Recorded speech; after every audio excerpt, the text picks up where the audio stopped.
बिना दुनिया में क्यों ना तरी। गुरु ज्ञान बिना दुनिया में क्यों ना तरी। गुरु ज्ञान बिना दुनिया में क्यों ना तरी। अरे क्यों ना तरी बबुआ क्यों ना तरी। गुरु ज्ञान बिना दुनिया में क्यों ना तरी।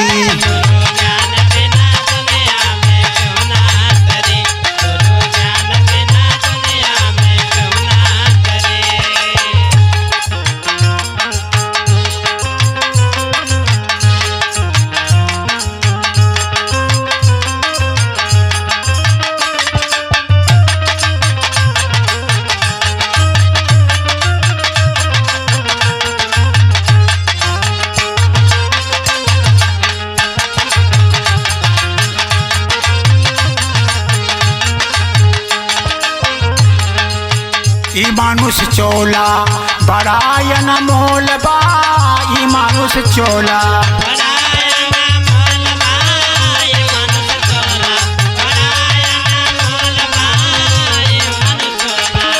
बड़ायन मोल बा। अब छूट जाई कोई जानत न पोल बा। कब छूट जाई कोई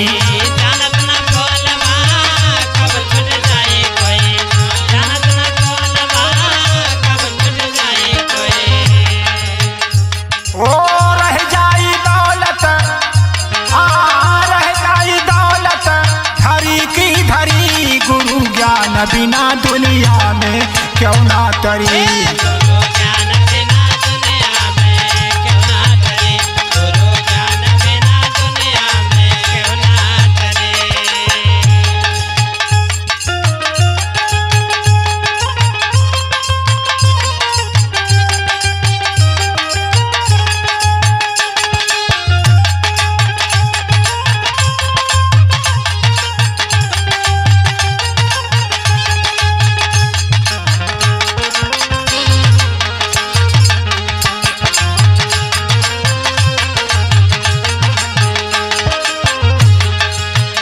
अरे अब की चुकल नरतन सपना हो जाई। अब की चुकल नरतन सपना हो जाए।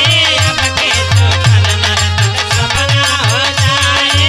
अब के चुकल नरतन अरे सपना हो जाई। किया धरा सबही माटी में मिली जाई। किया धरा सबही माटी में मिल जाए। किया धरा सबही माटी में मिल जाए। किया धरा सबही बिना राम जाने बाबा ओ बिना राम जाने हंस बन बन बिचरी। गुरु ज्ञान बिना दुनिया में क्यों ना तरी। गुरु ज्ञान बिना दुनिया में क्यों ना तरी। गुरु ज्ञान बिना दुनिया में क्यों ना तरी। और क्यों ना तरी। क्यों ना तरी। अरे क्यों ना तरी। गुरु ज्ञान बिना दुनिया में क्यों ना तरी।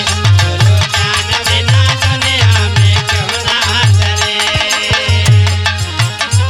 अरे मन बुद्धि चतुराई।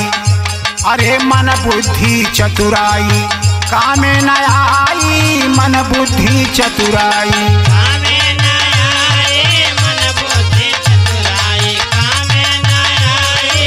मन बुद्धि चतुराई अरे कामे न आई। सारी जिंदगनिया तीर्थवई में जाई। सारी जिंदगनिया फिर तवे में जाए। सारी जिंदगनिया फिर तवे में जाए। सारी जिंदगनिया बार बार मरना ओ बार बार मरना हो जमना परी।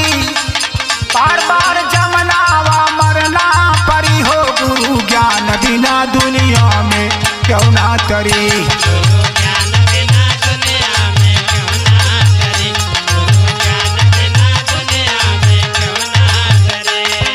क्यों ना तरी। क्यों ना तरी। गुरु ज्ञान बिना दुनिया में क्यों ना तरी। गुरु ज्ञान बिना दुनिया में क्यों ना तरी। गुरु ज्ञान बिना दुनिया